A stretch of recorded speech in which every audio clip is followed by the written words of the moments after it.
저는 완화 의료를 처음 들어봤어요. 저도 이왕 죽을 거 잘 죽어야겠구나. 맞아. 죽음이란 건 굉장히 무거운 분위기에서 이야기를 해야 된다는 고정관념이 확실히 있는 것 같아요. 그런 고정관념은 죽음이 물었다 읽으면 없어질 그쵸, 거예요. 없어질 거.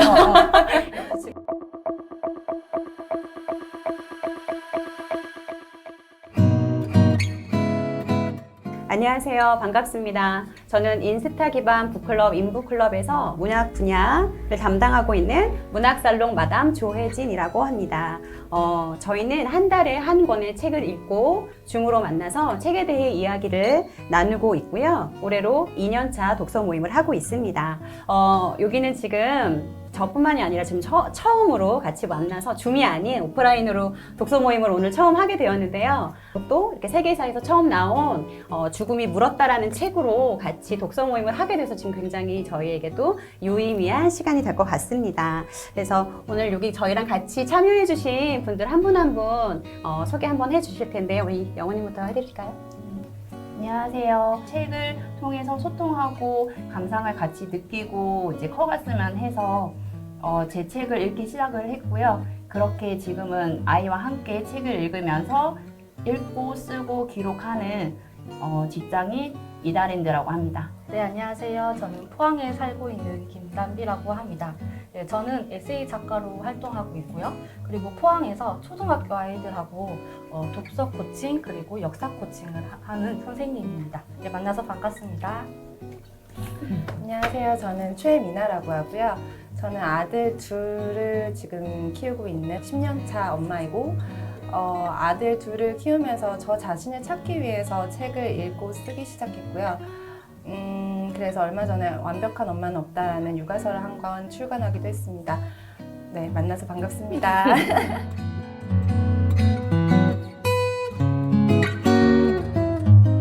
자, 그러면 우리 한번 책 이야기 한번 해볼까요? 저희가 평상시에는 죽음에 대해서 솔직히 생각을 잘 안 하잖아요. 죽음은 왠지 나하고 좀 멀 것 같고 혹시 우리 세 분은 평소에 죽음에 대해서 혹시 생각을 해본 적이 있으신지? 평소에 생각하는 죽음은 나와는 먼 거다 생각을 했다가 갑자기 훅 이렇게 다가오기도 하니까 내가 어떻게 할 수 없는 미지의 세계라는 그 세계가 주는 공포가 경험담을 들을 수 없으니까 거기서 오는 예습을 할 수 없다는 점에서 주는 공포감이 제일 큰 것 같아요. 네. 저는 사실 신비롭거나 뭔가 이렇게 궁금하다는 생각보다는 보이지 않는 그런 구석에 꼭꼭 숨겨놔야만 하는 약간 그런 것으로 생각이 돼서 마주하고 싶지 않고 항상 숨겨놓고 싶고 아직은 내일이 아니야 약간 그런 생각을 하면서 살았던 것 같은데 그럼 우리가 죽음에 대해서 많이 알아야 되겠구나, 대비를 해야만 하겠구나라는 생각도 했습니다.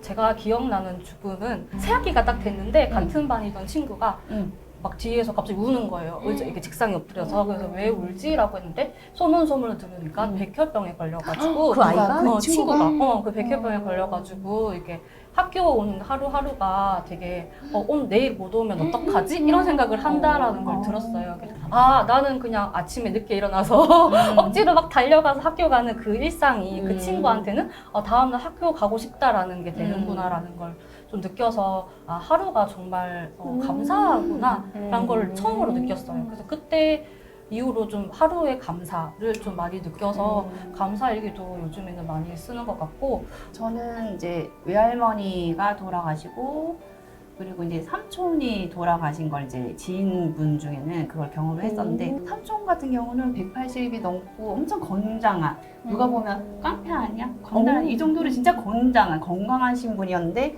어느 날 갑자기 뇌수술을 하시고 중환자실 입원하시고 그러다가 몇 번에 더 뇌수술을 하시면서 거의 말도 못 하시고 이제 그 형제 보살핌을 받으면서 몇 년을 이제 사시면서 결국은 돌아가셨는데, 삼촌을 보니까 하루아침에 저렇게 건강한 사람도 죽을 수 있구나 이런 생각이 들고, 그리고 삼촌이 조금 오랫동안 이게 병을 투병을 하신 거잖아요. 그러니까 주위에 남겨진 사람들이 힘들 수 있어요. 왜냐면 붙어 있어야 되니까 계속.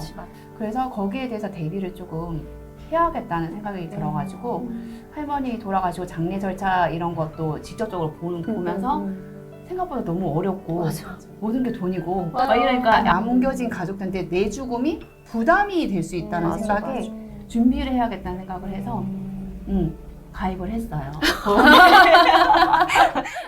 저는 가장 가까운 아빠의 죽음을 제가 30살 때 아빠 돌아가셨는데 간암으로 돌아가셨거든요. 간암 말기로 이제 더 이상 손을 쓸 수 없는 상태에서 병원을 가셔서 이제 3개월 시한부를 받으셨어요. 그러고 났는데 1년 정도 사시다가 이제 돌아가셨는데 아빠하고 사이가 별로 좋지 않았고 굉장히 미워하고 그랬는데 그렇게 미워한 아빠의 죽음인데도 굉장히 슬프더라고요. 그러니까 그런 거 있죠, 왜?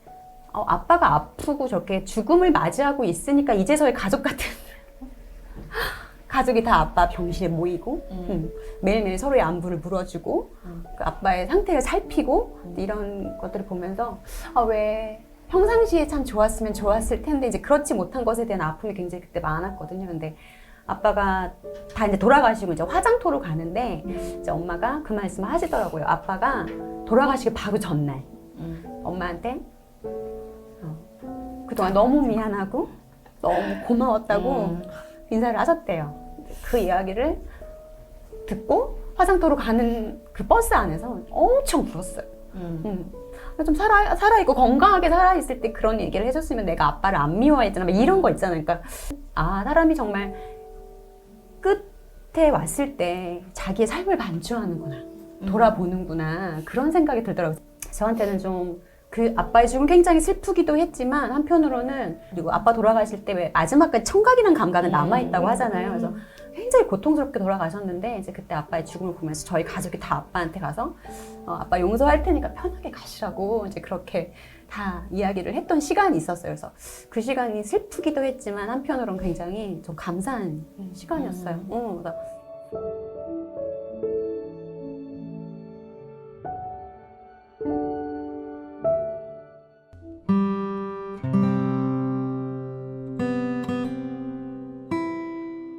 (252페이지에) 보면은 맨 첫 줄에 인생을 맞아. 살면서 무슨 일이 있었는지보다 더 중요한 건 어떻게 살았는지와 무엇을 위해 살았는지이다.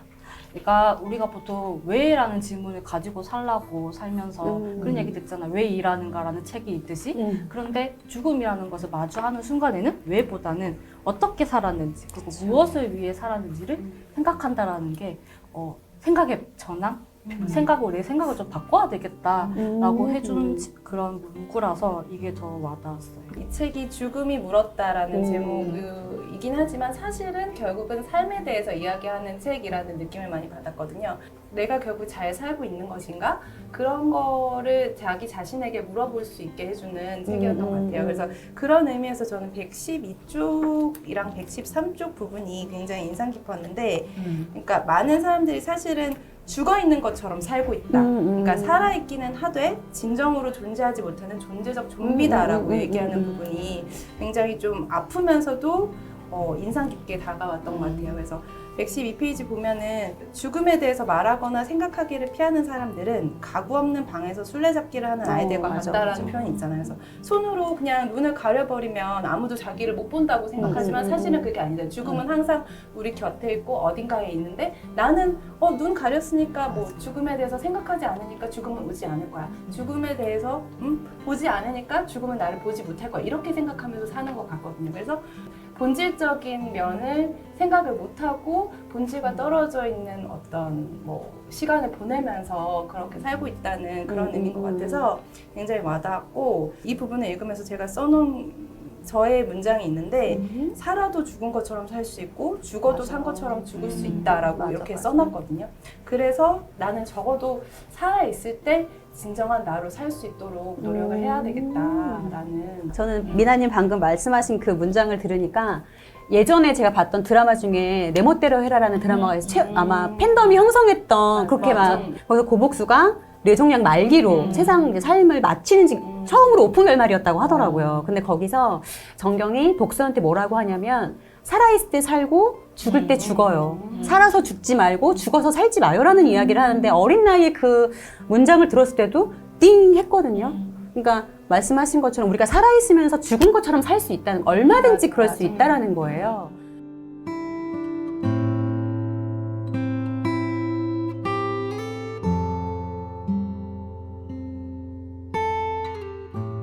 저는 얼마 전에 어떤 프로를 봤는데 그 예전 거일 거예요. 그 장항준 감독님이 계세요. 되게 유쾌한 감독님인데 그 감독님이 학생들이 이렇게 교수로 이제 재직을 하고 계셨을 때 학생들이 고민을 한대요. 뭐 연기나 이런 거 계속 하고 싶은데 뭐 상황 때문에 내가 이거를 계속 해야 될까요, 말까요? 라고 할 때 그분이 하셨던 말씀이 내가 나이가 들어서 내가 가족이 생기면 어쩔 수 없이 아빠로서 뭐 남자라면 돈을 벌어야 되고 내가 뭐를 해야 되고 뭐를 해야 되는데 정말 네가 원하는 것을 살 수 있는 시간은 많아봐야 네 인생이 10분의 1밖에 안 될 수도 있어.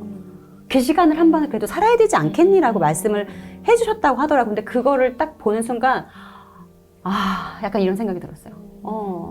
근데 우리는 그런 시간에도 지금 청소년 아이들은 공부하느라 너무 바쁘고 어떻게 보면 그렇잖아요. 스펙 쌓느라 바쁘고 취업하느라 바쁘고 정말 나를 찾을 시간이 있을까? 그래서 어떻게 보면 그거를 못했던 분들 입장에선 죽음을 딱 맞이하면 너무 억울할 것 같은 거야. 맞아. 내가 어떻게 살았는지. 그죠? 왜 나는 이렇게 열심히 살았는데 끝은 죽음이다 이렇게 생각을 하면 거기서 오는 어떤 억울함이라든지 이런 감정, 허탈감도 굉장히 클 것 같은 저는 좀 그런 생각이 좀 들었거든요. 근데 저는 이 책을 읽으면서 가장 좀 인상 깊었던 게 저는 완화 의료를 처음 들어봤어요. 저도 처음 들어봤거든요. 그래서 이 책에서 그 작가님이 얘기하시잖아요. 그 안락사랑은 다르다고. 근데 맞아, 우리 보통 맞아. 얘기할 때 그 인간의 존엄성을 위해서 안락사를 선택하려고 하는데 우리나라는 아니죠. 아직은. 그렇고 좀 유럽의 몇몇 나라들이 그렇게 하는데 그것보다는 이런 완화 의료 같은 완화 의료 같은 것이 있다면은 그렇게 꼭 죽음을 미리 이렇게 차단하지 않고 자연스럽게 내 죽음을 받아들이고 아름답게 끝을 맺을 수 있어서 저는 무조건 아프면은 막 이런 걸 투입을 하고 진통제를 막 투입을 하고 이러는 건가 했더니 여기서 보니까 그냥 아픈 걸 자연스럽게 느끼도록 해준다고 하는 부분도 그러니까 우리가 입장에서는 죽음을 무서워하는 게 아플까 봐 맞아. 나 얼마나 아플까 약간 이런 것 때문에 솔직히 무섭잖아요. 맞아, 내가 맞아. 그거를 아픈 것도 되게 자연스럽게 받아들이게 해주는 것 자체도 되게 좋았던 것 같고 그리고 남아있는 가족들에 대해서 충분히 애도할 수 있고 그 마음을 만져줄 수 있는 것까지 다 이렇게 프로그램이 되어 있더라 보니까 그래서 그런 부분이 완화 의료가 정말 참 좋구나라는 걸 저는 이 책을 통해서 알게 돼서 참 좋더라고요, 진짜. 우리가 보내주고 그러니까 잃는 법에 대해서 배우는 건 없잖아요. 맞아요. 뭐든지 뭐 잘하는 법. 맞아. 이런 것만 있지. 내가 잘 충분히 읽는 애도하는 법, 이런 거. 거는 없으니까는 보내주는 법이라든지 이런 것도 심리 상담을 통해서 할 수 있고 미술 프로그램 이제 프로그램을 연관해서 또 한대요. 그러니까 그런 거 보면서 남은 사람들은 결국은 살아가야 되는 거니까 그 사람들을 추억하면서 그러니까 남은 사람들한테도 너무 좋은 그런 실제로 경험해 보면 참 좋을 것 같다는 생각이 들었어요.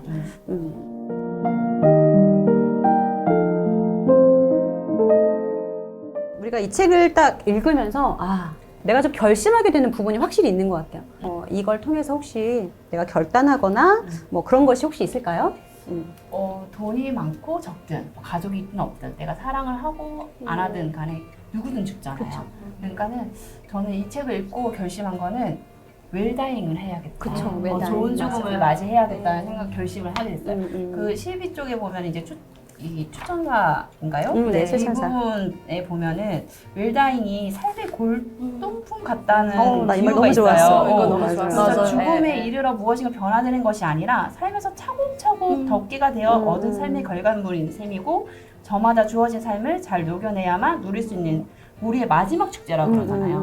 그러니까 이 마지막에 이르렀을 때 내가 변화해야지 할 때 이미 늦은 거고 이때까지 내가 살아왔던 하루하루가 결과물이라는 얘기를 듣는 순간 내가 이 하루하루를 더 최선을 다해서 살아야겠고 이런 나는 잘 살다 간다라는 말을 할 수 있는 웰다잉을 해야겠다는 결심을 하게 됐어요. 예전 같았으면은 나 죽고 싶지 않아 죽더라도 고통 없이 죽고 싶어 이런 생각을 좀 부정적이었다면 지금은 이왕 죽을 거 잘 죽어야겠구나. 맞아. 양질해지고. 잘 준비를 해서 진짜로. 진짜 잘 죽어서 사람들이 나를 떠올렸을 때 행복했으면 그래, 맞아. 그런 맞아. 결심을 진짜 이게 죽음이 불었다를 통해서 하게 된 게 제일 큰 변화이기도 하고 그런 것 같아요. 네, 저는 이제 그런 뭐 유서를 남긴다거나 뭐 연명 치료하지 마라 뭐 이런 것에 대해서 미리 절차를 해놓는 것도 중요하고 그런 거에 대해서 가족들이랑 좀 대화를 그렇죠. 미리 맞아. 많이 하는 그런 시간이 좀 필요할 거라는 맞아요. 생각이 들어요. 갑자기 진짜 어느 순간 예측도 못한 상황에서 죽음이 이렇게 딱 됐을 때 이렇게 연명 치료하지 마라 이렇게 그냥 개인적으로 이렇게 뭔가 결정을 내리기보다는 충분하게 가족들이랑 나는 이런 생각을 했기 때문에 연명치료 안 했으면 좋겠고 그리고 내가 죽었을 때는 장례는 이런 식으로 했으면 좋겠고 그런 식의 이렇게 대화를 좀 많이 했으면 좋겠다. 참 가족들하고도 그렇고 가까운 사이일수록 오히려 죽음에 대해서 참 맞아요. 얘기를 잘 안 하는 것 같아요. 맞아. 이상하게 좀 터부시하는 경향이 있죠. 그리고 되게. 죽음에 대해 얘기하면 너 나 죽길 바라니? 오, 맞아, 맞아. 이런 식으로. 굉장히 조심스럽고 어, 나오고 맞아요. 하니까는 더 얘기를 안 하게 돼. 근데 더 웃긴 거는 우리는 배고파 죽겠어. 그래 죽겠어. 맞아. 일상에서 재밌어 죽겠어. 죽겠다는 얘기를 많이 맞아. 사용하면서 정작 죽음에 대해서는 외면하고 있는 게. 맞아. 그러니까. 그런 거에 대해서 좀 이렇게 맞아. 툭 터놓고 이야기를 좀 할 수 있어야 될 것 같다는 생각이 좀 들어요. 여기서도 왜 그 파티에 갔는데 뭐 무슨 일 하세요? 그래서 맞아. 그 얘기했더니 사람들이 굉장히 이렇게 경직되잖아요. 근데 죽음이란 거 굉장히 무거운 분위기에서 이야기를 해야 된다는 어떤 고정관념이 확실히 있는 것 같아요.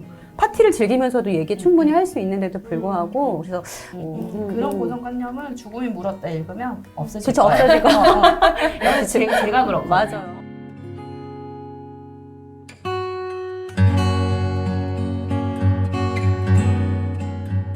네가 추구했던 가치를 삶에서 얼마나 증명하고 살았니? 그 질문을 던질 것 같습니다. 사랑하는 사람들과 행복한 시간을 많이 보냈느냐고 물어볼 것 같아요. 행복했니? 그리고 너로 살았니? 라고 물어볼 것 같습니다. 소중한 것들을 지키며 후회 없는 삶을 살아왔느냐고 물어볼 것 같아요.